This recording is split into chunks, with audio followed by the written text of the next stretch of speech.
Serikali ya Daktari Rais Samia Suluhu Hassan inatarajia kufanya uzinduzi wa uwanja mkubwa wa ndege wa kisasa wa kimataifa jijini Dodoma.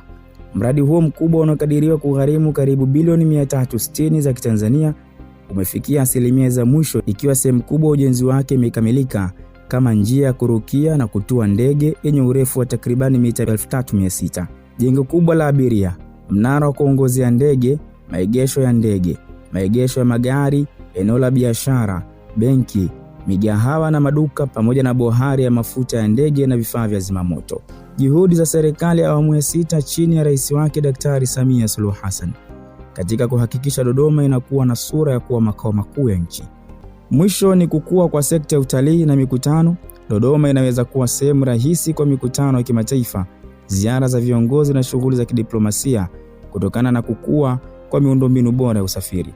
Daktari Samia anahakikisha Tanzania inakuwa na kuendelea kupitia kila sekta, sio tu kutegemea sehemu moja au kukuza nchi kupitia nyanja moja ya kimaendeleo.